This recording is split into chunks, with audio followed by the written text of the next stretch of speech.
If you're managing a chronic illness, there's one question that's always on your mind. Is this treatment going to last? I mean, sure, it might work today, but what about a year from now? Or 4 years from now? Well, today we're going to dig into a really important 4-year study that gives us some pretty powerful answers, especially for people with ulcerative colitis. And just to give you a sense of the scale we're talking about here, an estimated 5 million people around the globe are living with inflammatory bowel disease, or IBD. And for a whole lot of them, it shows up in a really tough way. And that condition is ulcerative colitis, or UC. Basically, it's a lifelong thing where your own immune system gets confused and starts attacking the lining of your colon. As you can imagine, that causes all sorts of inflammation and ulcers, leading to some really debilitating symptoms. And here's the kicker, there's no cure right now. So the whole game is about management and trying to get into remission. So yeah, trying to manage this is a huge challenge, not just for patients, but for their doctors too. Let's get into why finding a treatment that actually lasts is such a big deal. Okay, so here's the hurdle. First off, a lot of the initial treatments just don't work for everyone. And even if you're one of the lucky ones and you do respond, there's a pretty good chance, we're talking 30 to 40%, that the treatment will just stop working over time. Then you throw this on top of it. UC usually hits people in their 20s or 30s, so you're not looking at a short-term fix. You're looking at a lifetime, decades, of needing to keep this thing under control. And this is a well-known problem in the medical community. I love this quote from Dr. Rudolph Bedford, who basically says, look, we have a lot of treatments, but we're not at a point where everything works well. It really nails the problem. We need stuff that doesn't just work in the beginning, but keeps on working. So the search is always on for something better. Which brings us to a newer way of thinking about this.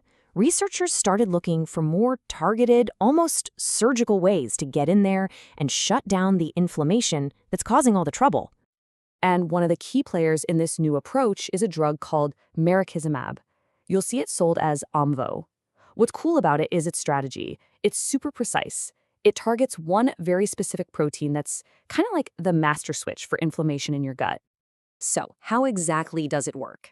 Okay, imagine that protein, it's called IL-23, is the gas pedal for all the inflammation in the colon.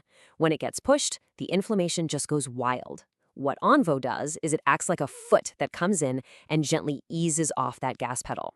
It's an antibody that's designed to find and block IL-23. The result? The inflammation signal gets quieter and quieter.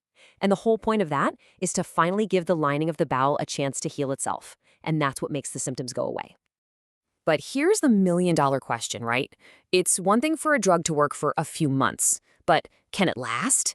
That's the real test. And that's exactly what a major new study set out to figure out. This was the LUCENT-3 trial, and they weren't interested in short-term wins. They took patients who were already doing well on Omvoh and then followed them for another 3 years. That brought the total time to 4 years. The question was super simple. Will this stuff keep working?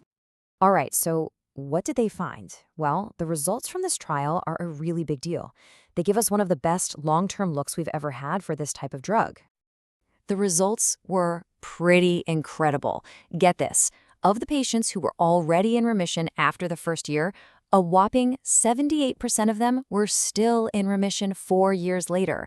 And this is a big deal. They did it without needing corticosteroids, which can have some nasty long-term side effects. That just screams sustained effect. But it wasn't just about how people felt. It gets even better. 81% of patients stayed in what's called endoscopic remission. So what the heck is that? It means that when doctors actually went in with a camera and looked at the colon, the physical healing, the tissue itself, was holding up for that whole time. It's the physical proof that this thing is working on a biological level. And this last number, this one is all about quality of life. A massive 93% of patients had a huge improvement in bowel urgency. Now, if you know anything about UC, you know that's one of the most stressful, life-disrupting symptoms. So this number shows the real day-to-day impact this treatment can have. Okay, so we've got all of these amazing numbers, 78%, 81%, 93%, but so what? What does this actually mean for someone who has to live with this disease every single day? Well, the lead researcher on the study, Dr. Bruce Sands, he nails it. He says it all comes down to one thing: confidence. Think about it. This data means a doctor can look their patient in the eye and say, hey, the science shows that if this is working for you now, there's a really, really good chance it's going to keep working. That kind of certainty, that's just priceless. And it's not just him. Other experts are saying the same thing. Dr. Anantha Krishnan basically points out that, yeah, one-year data is nice, but it's the long-term data that's the real game changer. That's how you really know if something is not just effective, but safe for the long haul. So it all comes back to that key word, durability. That's the whole story here. What these results show is that for a whole lot of people, the benefits from this drug didn't just show up and then disappear. They stuck around. They persisted. And that offers the real possibility of controlling this disease for the long term. And that kind of leaves us with a bigger question to think about. We're clearly moving past just finding things that work for a little while. We're now finding treatments that can last for years.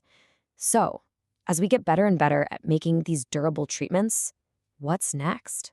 What's the next big frontier when it comes to managing chronic diseases for a lifetime?